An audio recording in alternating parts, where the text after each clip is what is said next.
I'd ask everyone to close their eyes for a moment. I'd like to go through a visualization exercise with all of you. You can eat and have your eyes closed, right? You're capable of that? So everyone close their eyes.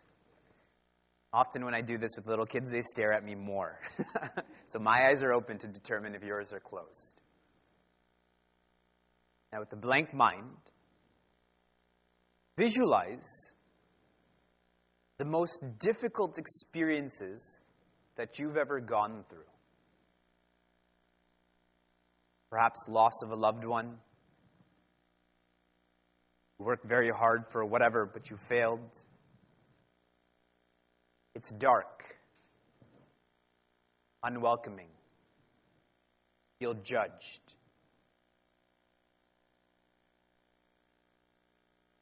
Experience all of this intimately.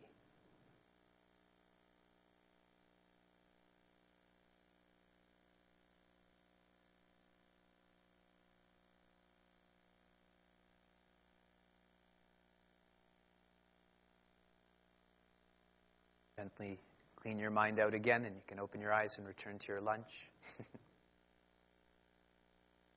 Every patient that walks into a clinic or a hospital would be experiencing the same. Whether it's their own illness or a family member's illness, or whatever we just experienced, they would have that same fear, discomfort, judgment, from whatever power they may associate to someone higher, someone lower, someone beside them. It is important as physicians, as future physicians, as caregivers, to feel what the patient would feel, what the patient's family would feel as well. Because only then can we tune in to the system, can we tune in to the process. And often, when we feel so much for a patient's family, we succumb to that same feeling. We become a patient. It is not our physical illness that is manifesting, but that mental negativity, that becomes ours as well. I meet a lot of people who work as emergency physicians. And there's a high turnover in this field because of the stress, the extreme demand on them. And that environment, which is external, slowly becomes their internal environment. I meet a lot of psychiatrists who too succumb to the negativity or the challenges that their patients are facing. If I'm drowning and you don't know how to swim, then don't jump in, because then two people will drown. This afternoon, this morning, whatever perspective we're taking it from, we are going to explore integrating patient compassion with balanced living. We'll focus on the former first, which is integrating patient compassion. Compassion, the roots of the word compassion are from Latin, which means the ability to suffer with another person, another entity. When my finger is cut, I suffer the most, whereas if your finger is cut, I will not suffer as much. Why? Because I identify with this body fully. It's not that I wash my left hand more than my right, because I identify more with this hand than this hand. There's complete identification with this equipment. In a poetical way, we would call this love. Whomever we love, we identify with them. And we see this manifest with parents and their children. That a child is suffering, but who is actually suffering? The child and the parent. Parents. Compassion, love, empathy. If we can do this with our patients as caregivers, then we will change how we interact with our patient's family. How would we want to be informed of bad news? How would we want to be treated while we're lying in a hospital bed, or if our blood is being taken, or whatever it may be? This can become a wholesome experience if we can bring compassion into our lives. To bring compassion into our practice, we should think of IPO. When you hear IPO, what do you think of? Initial public offering, Twitter, Facebook's failure, etc., etc. We will spin it a different way because we have this word IPO. As a caregiver, we should make our patients feel important. Our patients should feel their potential. Our patients should feel their opportunities. And I'll go through each of those in more detail now. To feel important. Every one of us wants to feel important. How do we know this? When you go on Facebook and you're looking at other people's pictures, whose picture are you really looking for? Aren't we looking for our own picture? Even at weddings and receptions, when it's the bride and the groom, who we should be looking at, we're looking at our picture in their picture. Because we want to feel important. Same thing with our name. We like our name the most. It makes us feel important. So when a patient comes in, and I keep saying patient, that includes a patient's family. When a patient comes in, they want to be important. Some people choose different schools based on how important they will feel. I speak at Carnegie Mellon University regularly, and the University of Pittsburgh is right there too.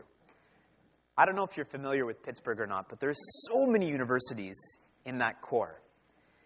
And a lot of people choose Carnegie Mellon University because they have professor time. The classes at the University of Pittsburgh are so large that there's no time to meet the professors. And those students feel important then. Because, and I'm sure the professors care at both schools, but the students may interpret it as, yes, this professor cares for me, and it helps them be a better student then. The virtue associated with making someone feel important is to be patient with them. If someone is just a number, if we just push them through a surgery or an analysis, whatever it may be, they don't feel important. But if I take the time to get to know them, then the experience is completely different. You and I are meeting each other for the first time. If I'm like Professor Yogesh and you hear me all the time, you will be much more receptive to me, I hope. Because the relationship is built then. Just like a parent can say something to us, a spouse can say something to us, a sibling can say something to us, a good friend can say something to us, which person X or a stranger cannot say to us, because that relationship is not there. We have to build relationships with our patients to be compassionate, to make them feel important. Which then leads to making a patient feel their potential.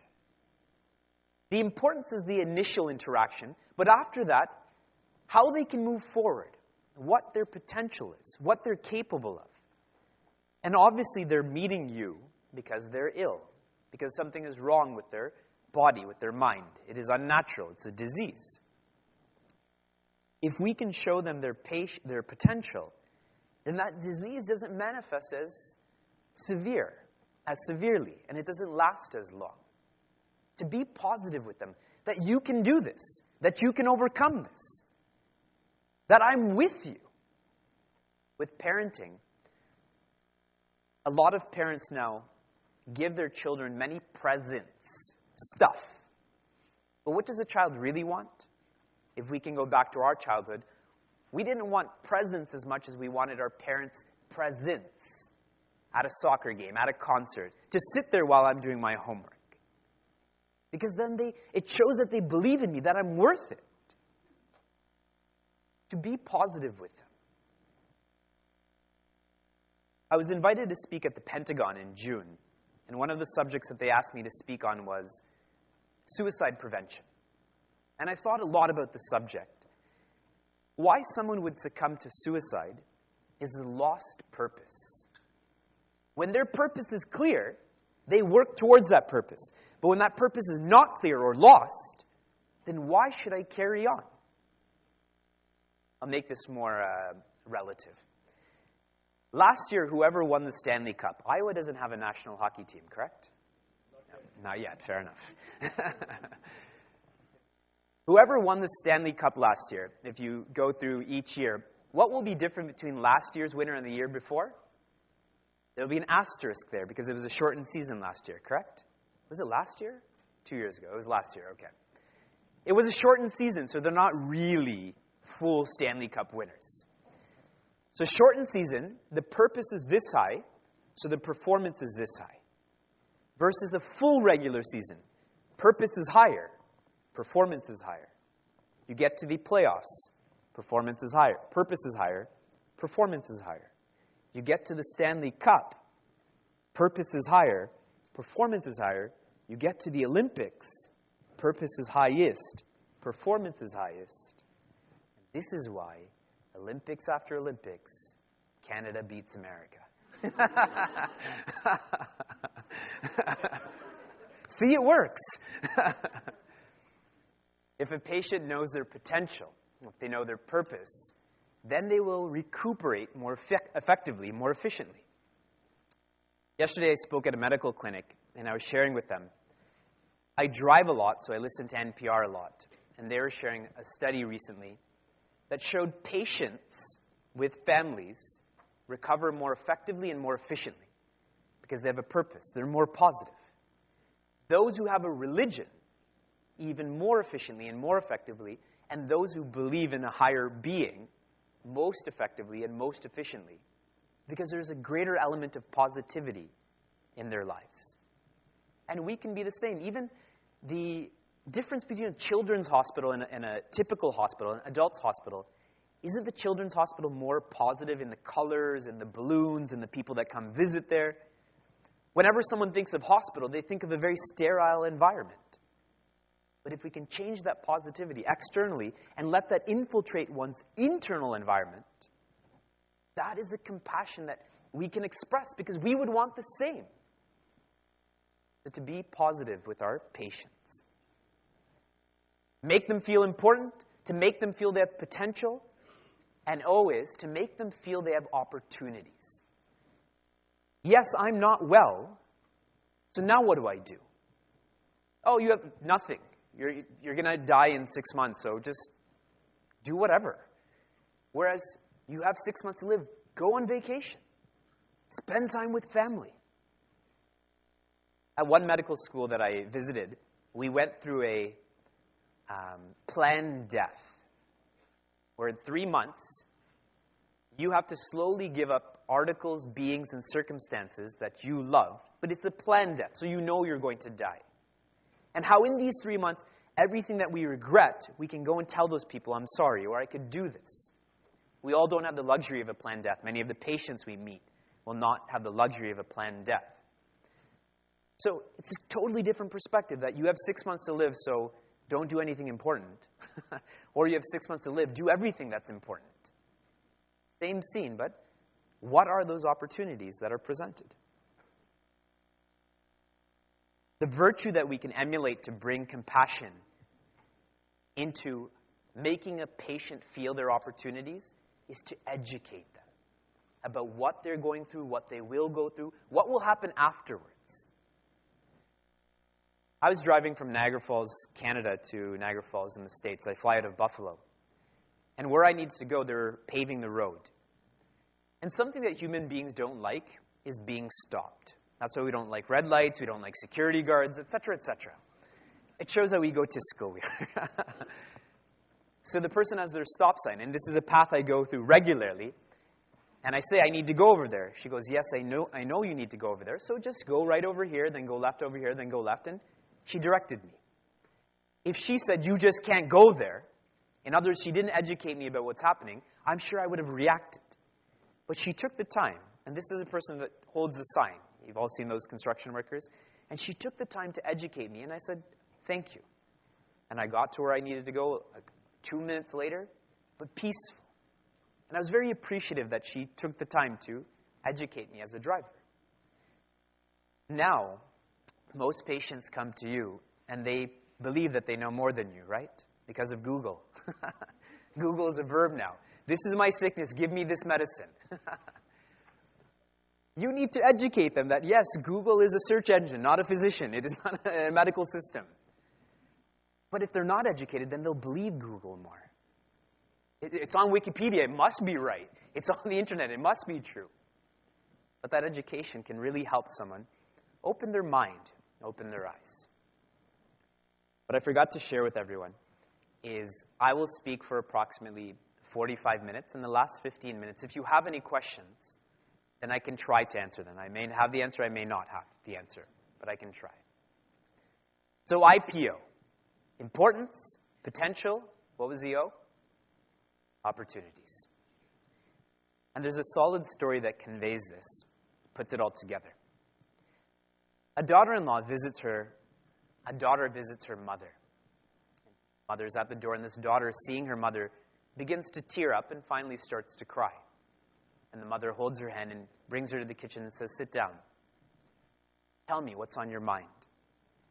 And this daughter begins saying, I'm getting older, so my metabolism is slowing down, and my health is not so good, and the kids are growing up, but as they're growing up, I feel different kinds of problems are coming in, and financially, the markets are not doing well. And she holds her head and says, "It seems like every time one problem goes away, two more come up." She's releasing all of these emotions. While this is happening, her mother turns on 3 burners and puts a pot on each of these with hot water. And she's listening to her daughter share her thoughts. When the water is boiled, in one stove, in one pot, she puts a handful of carrots, raw carrots. In another pot, she puts a handful of eggs. And in another, a handful of coffee beans. And they continue to boil. The mother comes and sits down with her daughter. Now the daughter has released all that was inside of her, that was bothering her. The mother asks that daughter to go to the stove and turn the heat off and take what's in the pots and put them in bowls. And this daughter is in her own zone, so she does all of this. Then the mother says, "What do you see?" The daughter says, "I see carrots, eggs, and coffee beans, the same as before." Mother says, "Look more carefully. What do you see?" And she goes on to explain. These carrots were hard before they went into that hot water, but once they were in the hot water, when they were taken up, they became soft. They become malleable. The eggs, which were soft inside, when they were put in the hot water, they became hard. The coffee beans, which were fragrant before the water, when put in the hot water, shared that fragrance with the water and to the air around. Everyone faces hot water. Everyone faces this pressure. For some it's physical, for some it's emotional, for some it's social, financial, educational, whatever it may be. But we have 3 choices to make. We can be strong initially, but then succumb to that pressure and become weak. Or we can be sensitive initially, like that egg, but when the pressure comes, become bitter and closed off. Or we can be like the coffee bean and be fragrant before, compassionate in this case, and when the pressure comes, to be more compassionate. That pressure will be there. I spoke at the Community Healthcare Cardiology Symposium a few years ago in Munster. 400 physicians and patients. I was speaking on making sense of stress. And I started off by asking everyone, how many of you have experienced some sort of stress in your life in the past week? I'm asking all of you too.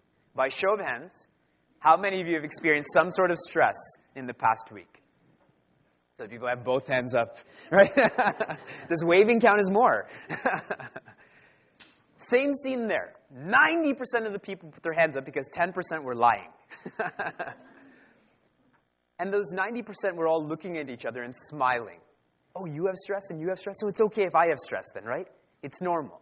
You have the flu and you have the flu and I have the flu. Oh, the flu must be natural. It must be good for our health then. It's completely illogical. I'll give you another funny scene related to that. It's about our preconceived notions. Often we ask people, how are you?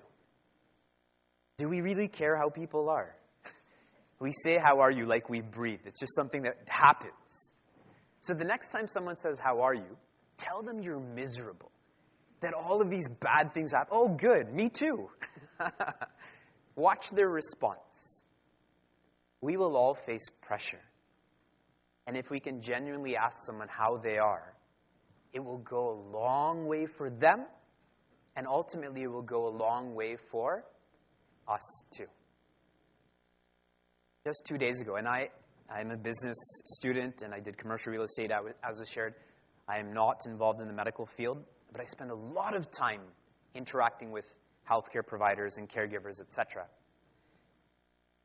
A student who's doing her pediatric rotation, she was sharing recently, sharing that she wants to get into gastroenterology for kids.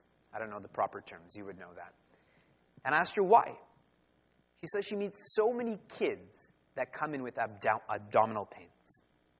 Why? And I know, like I said, I know nothing about medicine. I'm asking her, what happens to the body? Why do they have pain in their abdomen? And she was saying it's because of stress, that muscle contraction in this area, that they come in with that. Kids. And I said, what do you give to them then? How do you alleviate this? She says, I talk to them. I tell them that life could be worse. Not like so harshly, things are good for you. You're lucky you didn't die. Not to that extent, but she counsels them. She asks them, how are you? What's happening at home? Are you doing well in school? Whatever it may be. It's not objective, it's subjective. I'll give you one more example of this before we shift to the next field of our subject. Another family I met, only child, and the child was going away to university. A lot of struggle in the family. They weren't getting along. So they all went to a counselor together, and I know the parents and the child well. Afterwards, I asked them, what did the counselor advise you to do? The counselor said most of their conversations were objective. We have to go here. We're going on vacation here. Did you do your homework? Why are you spending so much money here? Very black and white. There's very little conversation about, what did you dream of last night? What do you want to be when you're older? How are you? The subjective aspects is what brings people together. And perhaps in the medical field, we become too objective. How old are you? Where did you come from? What's your history? Etc., etc. Instead of saying, how are you? And go a long way. What we focused on so far is to integrate patient compassion. In other words, how all of you serve those who come to you. Looking after others. But don't we also have to look after oneself? All of you are noble people. We confuse the word noble, yesterday was Veterans Day, with the word Aryans. Hitler called his people the Aryans. He thought that meant the noble ones. He's correct. He thought it meant the pure-blooded ones. He's correct. But he was not correct about what nobility means, what a pure-blooded person means. A noble one, a noble person, is someone who includes people, not excludes them. He took it the exact opposite way, to exclude everyone but his people. A pure-blooded one is someone who's pure in mind, who doesn't judge other people because of their height or weight or skin color or gender. There is no judgment for someone who is pure. Like a child. Infants don't judge themselves or others. As we grow up, we become more and more and more judgmental. I read an awesome quote on Facebook. Facebook is pretty good for some reasons. When you judge someone else, it doesn't define them, it defines you. Nice quote. Anyways, you are all noble because you are trying to include people in your radar, in your field of love, really. People you don't know, people who react at you. It's your fault that I'm sick. You gave me the wrong medicine, whatever it may be. But still, you're inclusive towards them. But this requires training. If one includes too many people, who begins to suffer? The person including. It's like having a party. If you have a huge party, you invite too many people, who doesn't enjoy themselves? The host and the hostess. This happens a lot with weddings. Everyone enjoys but the bride and the groom and the bride and groom's parents. Everyone else enjoys. They're having a grand time. But they all wish, I can't wait for this to get over. I'm talking theory. Me and my wife are happy. We focused right from the start that we are going to enjoy this more than everyone else did. And it was cool because our parents enjoyed it too. When often I've been to many weddings and receptions where it's not the case. Anyways, what you're all doing, you have to do in the long term. You have to focus on that longevity. But the way that the world is going, outside and inside, time is becoming less and less and less available for us. If you ask a 15-year-old, oh, there's no time. If you ask an 8-year-old, there's no time. Wasn't the summer of 2013 your fastest summer ever? Next year, if I came here and I asked you, wasn't 2014 the fastest summer ever? You'll say, yeah, how did you know? That's for all of us. It's not for person X and person Y, for everyone. Time is becoming more precious. We want everything fast. If our web browser doesn't connect right away, we open Google, Firefox. We'll go back to Internet Explorer, anything to get my website up, right? But we were all, in our own lifetime, the Internet became popular. I don't think I'm that much older than everyone here. I may be younger than some people here. But I remember pulling that phone cord away from where the central hub and plugging it into the computer and hearing do do do do do do do do. And ICU, is that what it's called? Was so popular back in the day. We want things fast now. We want to lose weight fast. We want to make money fast. We want to treat patients fast too. In this fast mentality, we give too much and we suffer then. That longevity is lost. As Sheena was saying, I was listening to an interview about Nirvana and Pearl Jam. Nirvana hated Pearl Jam, which is too bad. And Kurt Cobain was talking about how he dislikes Eddie Vedder and Pearl Jam, etc. And when he had committed suicide, then Pearl Jam was invited to play on Saturday Night Live. And they were playing Daughter. Any Pearl Jam fans in the audience? You have a lot to learn. I drove to Baltimore last week, 2 weeks ago, to see them for the 10th time. And it's an experience. Anyways. And he broke into My Hey Hey, which is by Neil Young. And then he opened up his coat, and there's a K in there as a tribute to Kurt Cobain.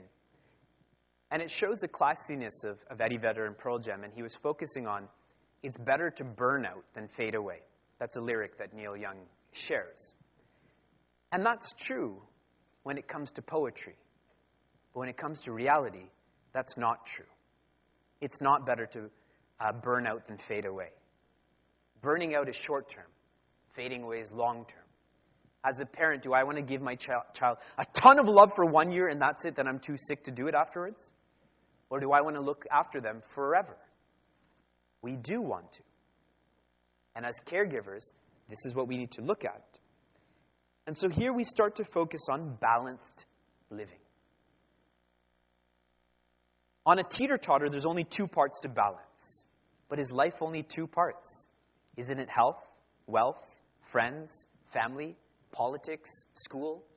There's so many facets that need to be balanced.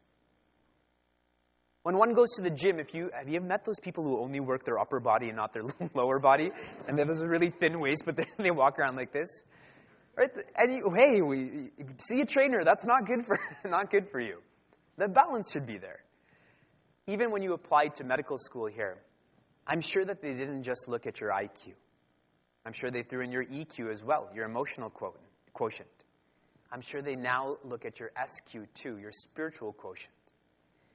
I'm great at writing exams, but poor emotions. I don't know how to get along with anyone.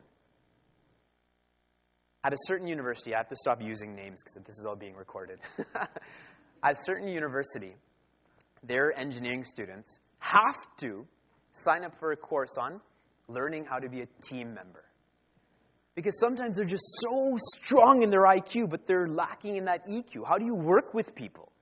How do you build teams? How do you work in teams? So that IQ, EQ, SQ, that is the balance that is needed. How can you and I bring balance into our day-to-day affairs, into our living? The first is to be a timely person. And before I get into that, I have to give you some pre-knowledge to this. There are 3 secrets to work, which I want you to fill in the blanks to. Okay? Secret number 1. Work never what? Ends. Anyone disagree? Work never ends. You can study forever for an exam. You can clean this building forever. You can write emails forever, but work never ends. A lot of us try to do tomorrow's work today, so tomorrow I'm just going to sit down and do nothing. And what happens tomorrow? There's more work then. All the emails that you replied to, now they have questions towards those emails. It just doesn't end. And it's not just for physicians. That's the nature of the world. Work never ends. Secret number 1. Secret number 2. The more work you do, the more work you will be blank, given. And I used this example yesterday at the talk at the medical clinic. On the Chicago Bulls, is that the closest team to you? The Bulls? Most important one, okay. Who gets the ball the most on the Chicago Bulls? D. Rose, right? Because he's the best on their team. So naturally, he will get the ball the most. He'll make the most foul shots and the three-pointers. They're not going to ask the center of the Bulls to, hey, you shoot the last three-pointer. He's the best. So for us, too, when more work is given to us, we can interpret it as, hey, that person doesn't like me a lot. They're criticizing me. Or conversely, that person thinks I'm good enough. That person believes in me that I can do this. Why else would they ask me to do? So the more work I do, the more work I'll be given. Now, some people are thinking, perfect, I'll stop doing work. That way I get less work. And the last secret to work is, work never blank anyone. Work never? See, you all say hurt, but really work never killed anyone. Unless you're in a high-risk job, which I don't think too many of us are in. Work never killed anyone. Not working kills people. And I'm not just talking about professional work.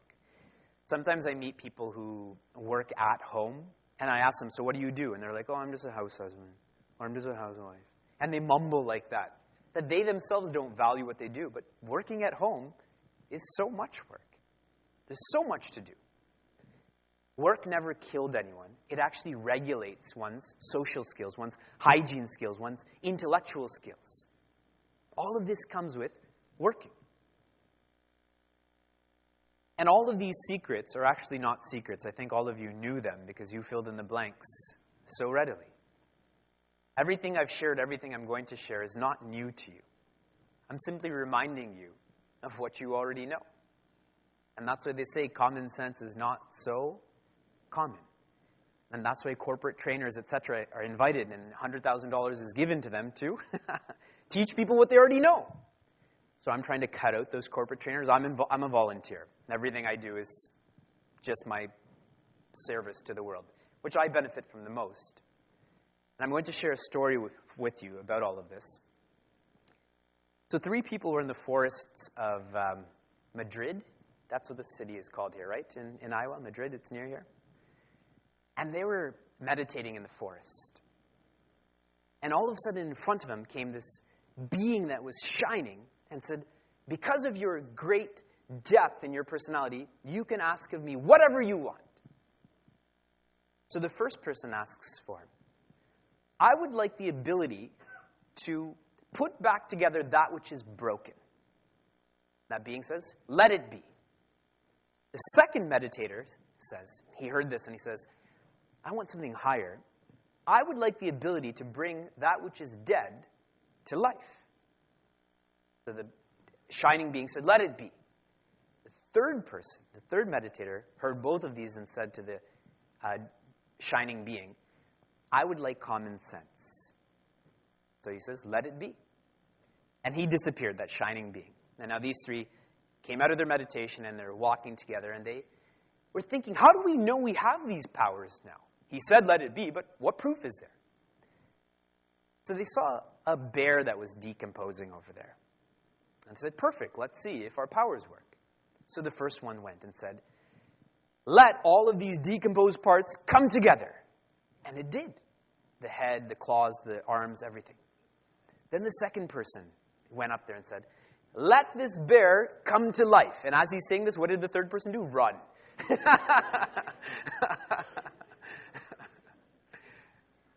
You all know everything that I've shared, and I reiterate, I'm simply reminding us because we forget. Being timely. This is the first way in which we can be balanced with ourselves. I'm excluding others now. This is only about you as the individual. Being timely. When we serve patients, we should use time as a parameter that I will give them this much time, and that's it. Just like one goes to the gym, I can work all my body parts every day, and I can live at the gym like some retired people do.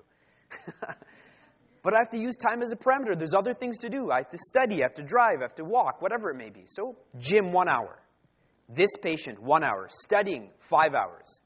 Use time as a parameter because it's so subjective, it's so ethereal. So make it more tangible. Because with one patient, you can spend a whole day, a whole year. But there are other patients. And you have to sleep. You have to eat. You have to exercise, whatever it may be. My teacher had said that we have to learn to say enough is enough, go to sleep, and begin the next day. So many times we stay up all night, and then, I'll only do it one night, but then the next night it happens again, and again. And we burn out then. So use time as a parameter for everything you need to do in your life. And it's hard, because it's much easier to say yes than it is to say no. Including to family, that I can't come to this wedding, I can't come to this birthday party. But what's beautiful is that as we learn to say no, people will stop being offended by it. I say no all the time now. Now people don't even ask. They just stopped inviting me. But it's not bad because they know I'm not going to come, so why go through the formality? One of my teachers had taught me and taught others that we should keep our mind where our hands are. Our mind gets lost in various ways, and it takes us a long time to do whatever we're doing. But if we can just keep our mind where our hands are, then this daydreaming, these distractions slowly come to an end then. And we have more time then. You want to know where we waste the most time? Showering. And I'm not saying you shouldn't shower, but in the shower, you're all thinking, what kind of speaker is this guy? In the shower, we think about all of the world's problems, we solve all of the world's problems, and that's why we spend half an hour in there. When was the last time we felt that foam on our hair, or the bristles on our teeth, or the soap on our hands? Because our mind is somewhere else. Right now, I say Johnny Depp. What are you thinking about? Where's your mind right now? So being timely. The second way to look after oneself, to bring balance into our lives, is to learn to be efficient. Whatever we do, we should be better at it. Sometimes when people talk about balanced living, they say, take some time off for yourself.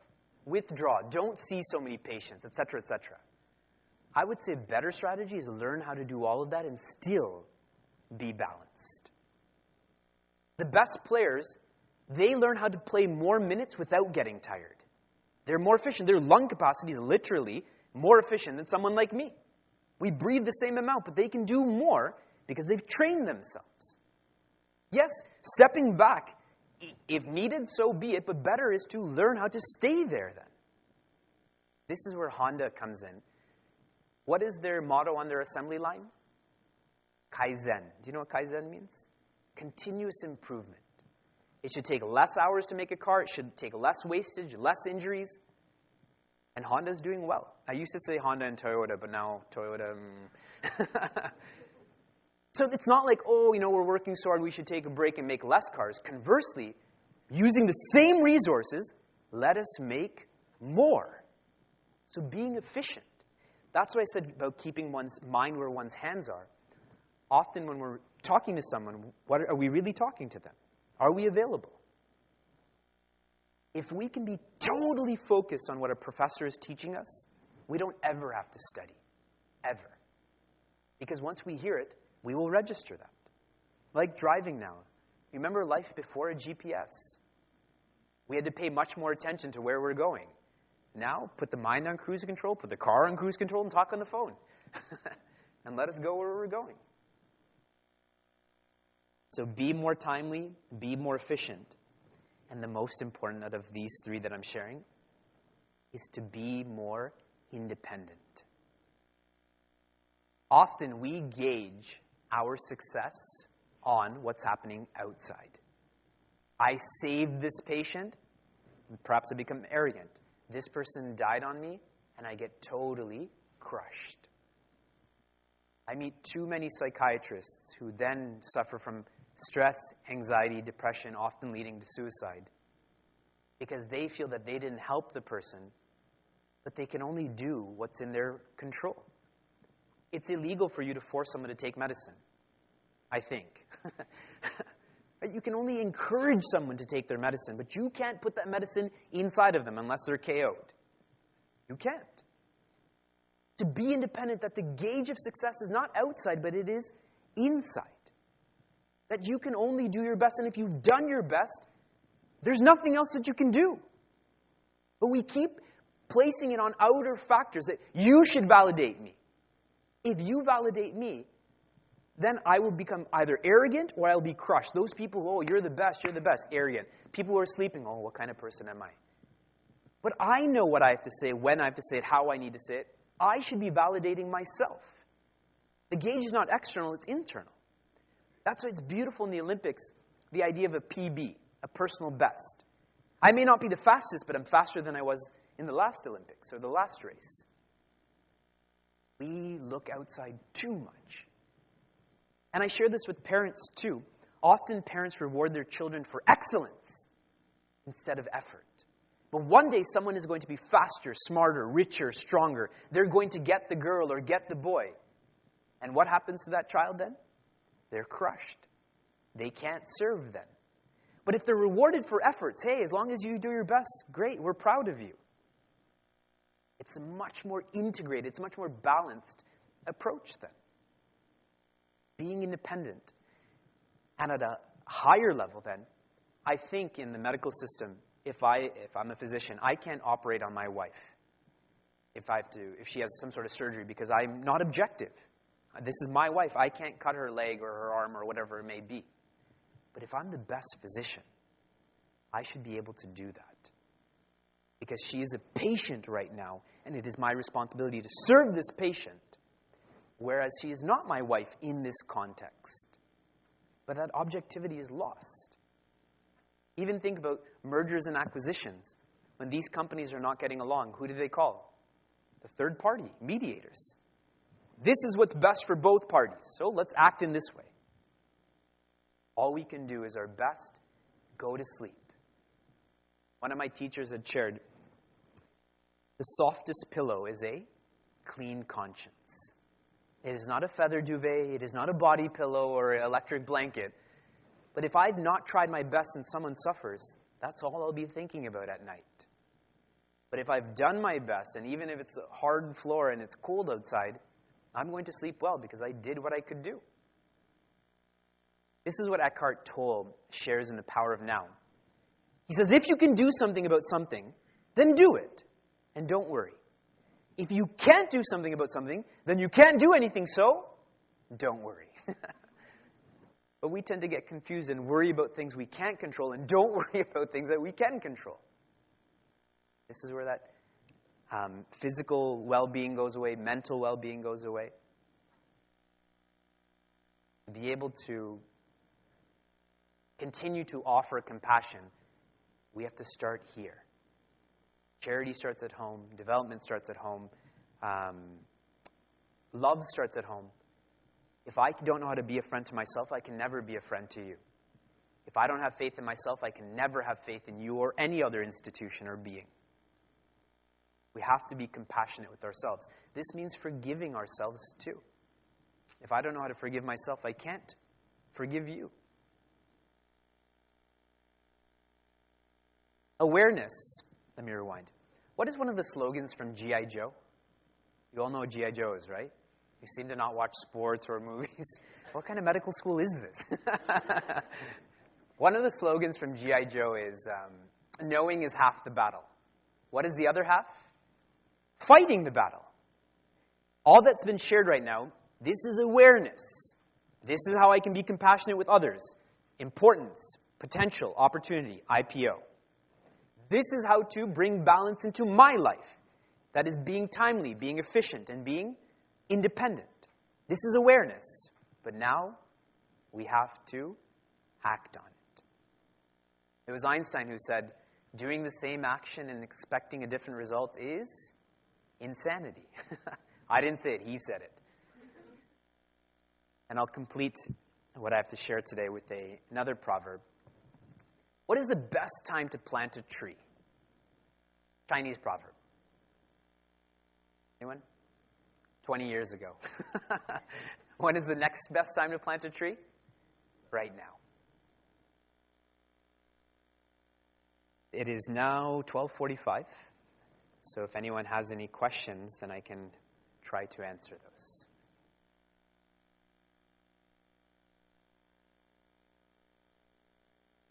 Yes. Your name, please? Yes.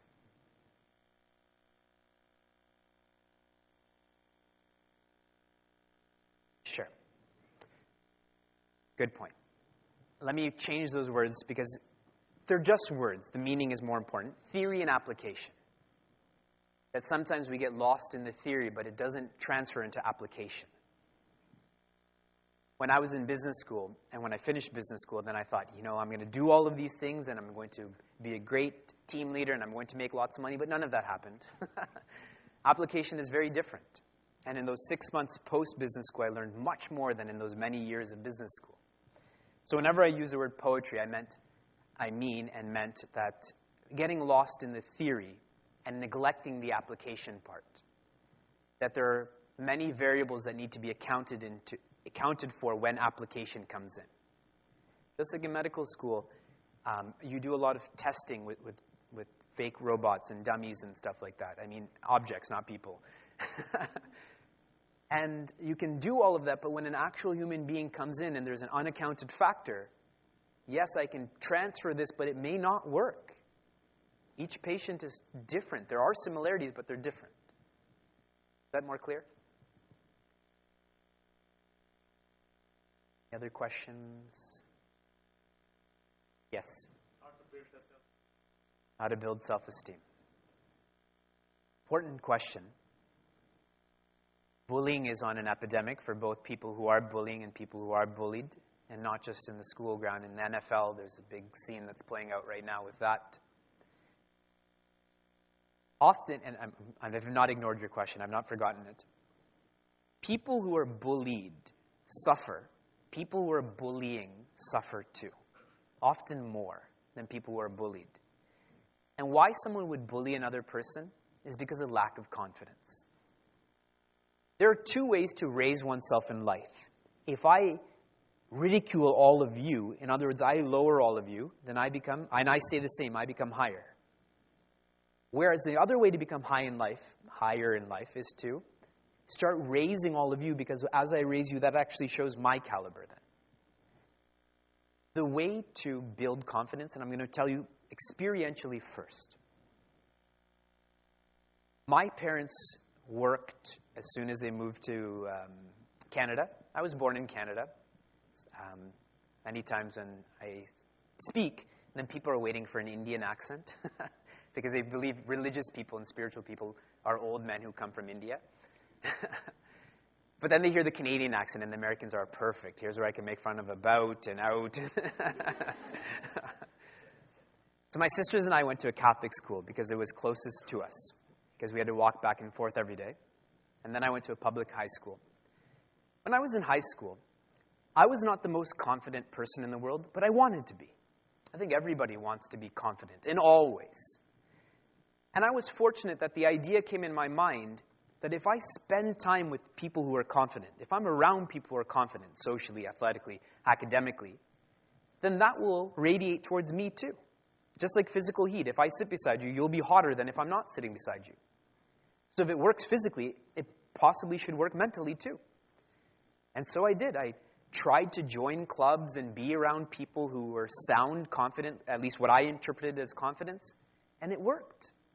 And I slowly became confident too. And from grade 11, grade 12, I've not looked back since then.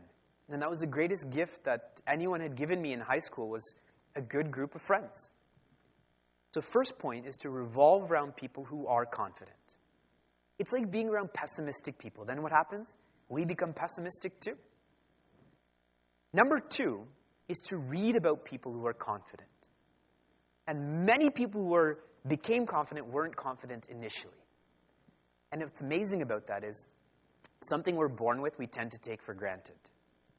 But something that comes into our life later, that we earn or are gifted, we tend not to take that for granted. Who are the people we get mad at the most in our lives? Parents, siblings, spouses, etc., children. When these are the people we're supposed to love the most, but we are least tolerant with them. But a friend who we've met just for one time, we will never say things to them the way we would speak to our sister or brother or whatever. Because we know or we believe that they'll be around forever. People are not around forever. Just today, my wife's grandfather passed away today. And she was upset, and I was talking to her, and she said, I never thought I would be so sad. I knew he was going to die. He was 95 or so. I knew he was going to die, but then why am I feeling like this? And I'd said, it's because you know that you won't have further memories of him. You can't create new memories of him. All of the old memories you can certainly remember, but the new memories you cannot. So I was just trying to highlight to her that not that she did it too much, but we tend to take for granted that which is close to us. So in this case, when we read about the people who weren't confident and became confident, we realize our potential, that we can be the same way. And the last and the most subtle way to build confidence is to empower positive thoughts versus negative ones. When I have more negative thoughts than positive, I lack self-esteem. Most of my thoughts are, I can't do it, you don't believe in me, etc., etc. Fear, the fear-based life. When I empower my positive thoughts and there's less negative thoughts, I can do it. I believe in myself, even if you don't believe in me, etc., etc. So we have so many thoughts a day, it's our choice which ones to empower and which ones not to empower. It's like sound. Right now, there's banging going on, this is humming, other people maybe snoring, scratching, whatever. You have to hear them. You can't stop your ears from hearing them, but what are you listening to? As I'm speaking, you have a choice to listen to me or hear me. Listening is active. I've empowered this. Hearing is passive. It has to happen. Be around those who are confident. Read about those who are confident. Have confident thoughts. Any other questions? 3. Not again. Go ahead. You don't have to force a question. Yes.